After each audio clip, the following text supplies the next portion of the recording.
Okay, sabi ko sa telepono, kalmado ang boses. Tapos, dinagdag ko ang isang pangungusap. Kung hindi, kanselado ang lahat. Nagkaroon ng katahimikan. Yung klase na nagsasabing sa wakas ay napagtanto ng isang tao na sumobra na sila. Ang pangalan ko ay Leah. Ako ay 28 taong gulang. At ang Pasko ay laging naging responsibilidad ko.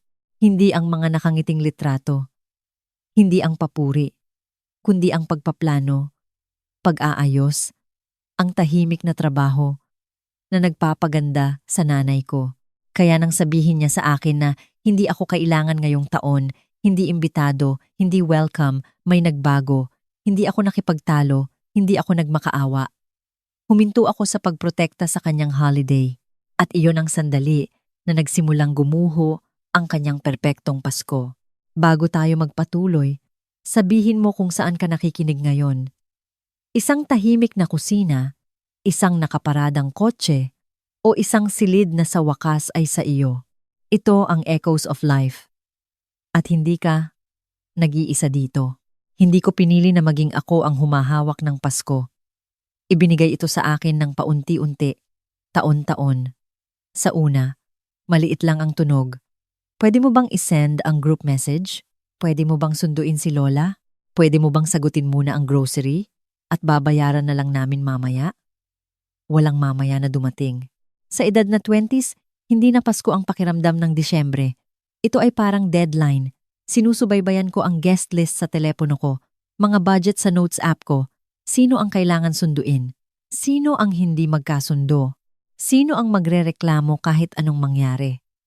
Gustong sabihin ng nanay ko, hindi ko magagawa ito kung wala ka. Pero hindi niya ibig sabihin ay sa tabi niya. Ang ibig niya ay sa likod niya. Kapag may nagkamali, tatawag siya sa akin na kinakabahan. Kapag tama naman, siya ang sasalubong na nakangiti. Pinupuri ng mga tao ang kanyang pagluluto, ang kanyang init, ang kanyang perpektong tradisyon ng pamilya. Walang nakakita sa akin na umuuwi ng maaga mula sa trabaho para mamili. Nanatiling gising lampas hating gabi para ayusin ang mga planong nakalimutan niyang inaprubahan.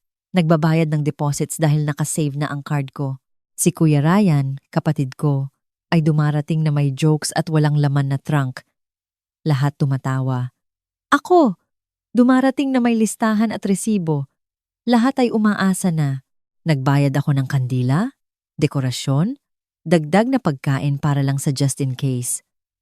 Nang humingi ako ng bayad, bumuntong hininga ang nanay ko na parang binigo ko siya. Bakit mo ginagawa itong tungkol sa pera? Pamilya ito. Kaya, huminto ako sa paghahanap. Sinabi ko sa sarili ko na ito ang ibig sabihin ng pagiging mapagkakatiwalaan, na ito ay pagmamahal, na mahalaga ako dahil guguho ang lahat kung wala ako. Ngunit unti-unti, napansin ko ang isang bagay. Hindi ako kasama sa mga desisyon. Ipinaalam lang ako pagkatapos. Hindi ako pinasasalamatan. Ako ay inaasahan. At nang sa wakas ay sabihin ng nanay ko, walang nangangailangan sa iyo ngayong Pasko. Hindi ito basta na lang lumabas. Kinumpirma nito ang kinatatakutan kong aminin. Hindi ako ang anak niya sa Disyembre. Ako ang kanyang walang bayad na trabahador.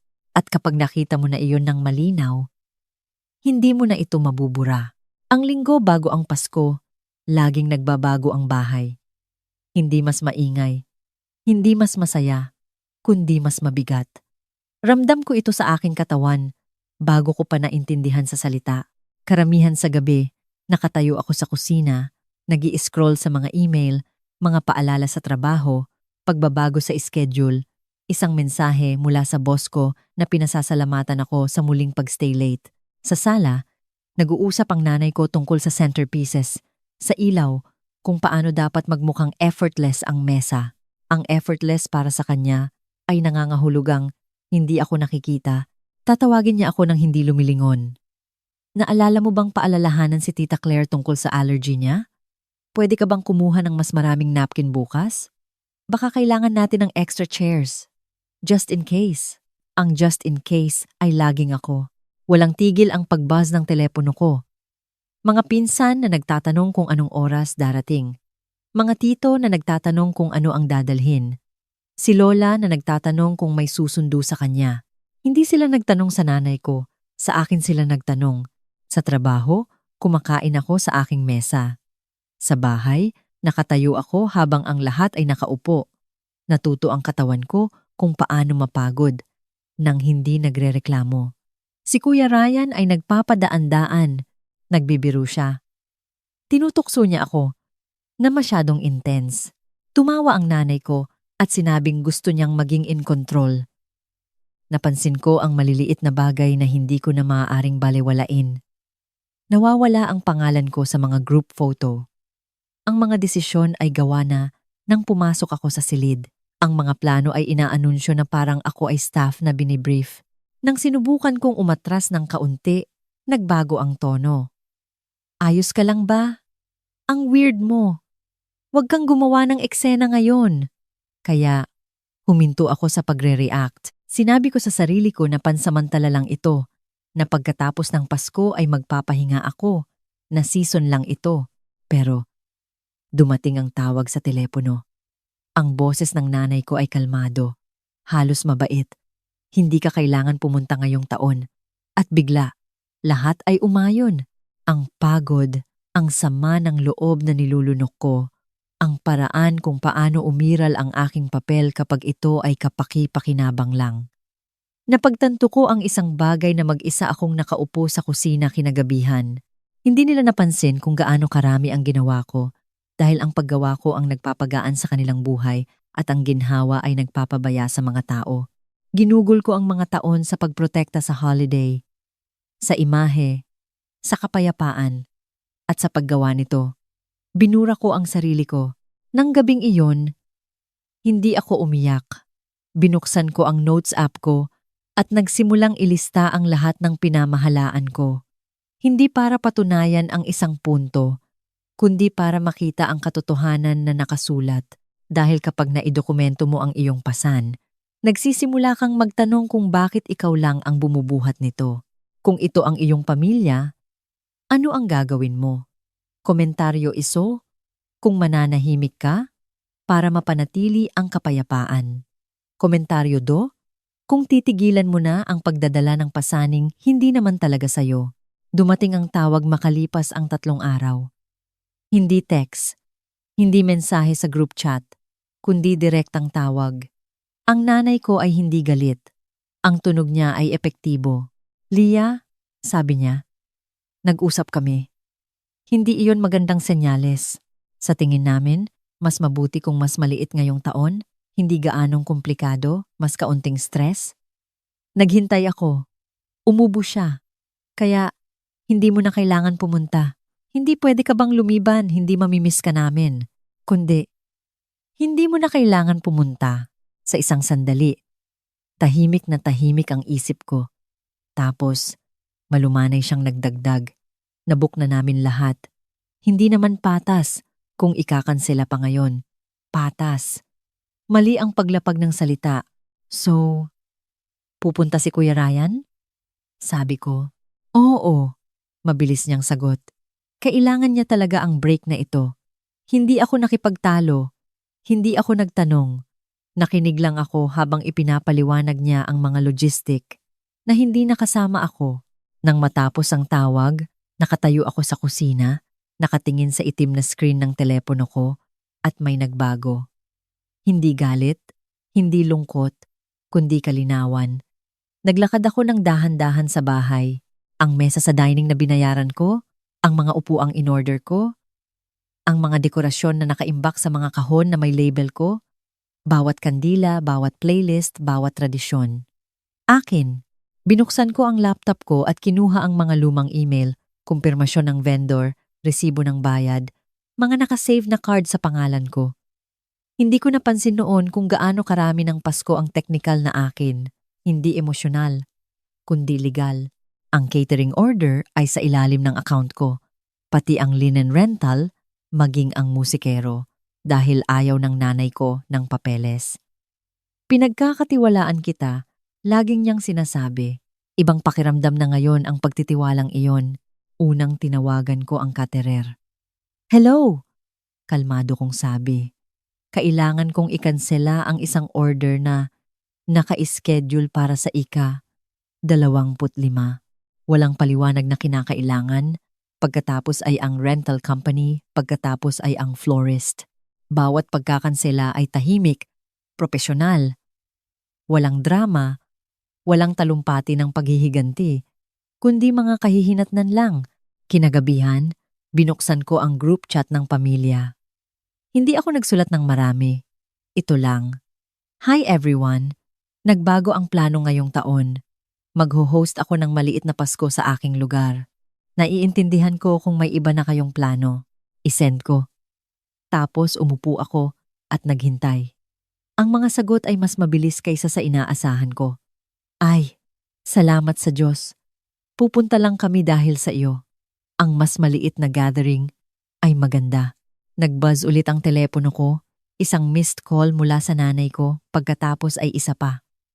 Sa unang pagkakataon, hindi ako nagmadaling ayusin ito dahil sa wakas ay naabutan na ako ng katotohanan.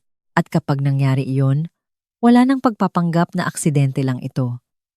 Iyon ang sandali na huminto ako sa pagprotekta sa kanyang perpektong holiday at nagsimulang protektahan ang aking sarili. Hindi sumabog ang fallout. Kumalat ito ng dahan-dahan, tahimik, parang lamig na sumasalin sa manipis na dingding. Walang tigil ang pagbuzz ng telepono ko. Mga pinsan na nagtatanong, mga tita na nagko-cross-check ng plano, mga tito na nalilito sa mga lokasyon. Walang sumigaw. Iyon ang pinakamasama. Tumawag muli ang nanay ko ng gabing iyon. Hindi ko sinagot. Nag-text si Kuya Ryan. "Anong ginawa mo?" Nagpapanik si nanay. Sabi niya, "Sinisira mo ang Pasko." Tinitigan ko ang screen. Tapos sumagot ako isang beses. Hindi ako nananabutahin ng kahit ano. Huminto lang ako sa paggawa nito. Walang tugon. Kinabukasan ng umaga, personal na dumating ang nanay ko. Walang babala, walang paghingi ng paumanhin. Nakatayo siya sa aking pintuan, nakakrus ang mga braso, matatalim ang tingin. "Anong problema mo?" hiling niya. Hindi ko siya pinapasok. "Ang problema?" Sabi ko, "Ay sinabi mo sa akin na hindi ako kailangan." Tumawa siya. "Nagdedrama ka na naman. Iyon na naman ang salitang iyon. Lagi mo itong ginagawa. Kapag hindi tungkol sa iyo, pinanatili kong patag ang boses ko." Naglakad ako patungo sa mesa at binuksan ang aking laptop.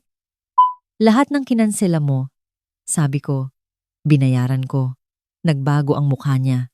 Hindi pagkakasala, kundi pagkalkula. "Nagawa ko na." Tumawa siya isang beses, matalim at walang laman. "Sa tingin mo, ginagawa ka nitong makapangyarihan? Ipinapahiya mo ako."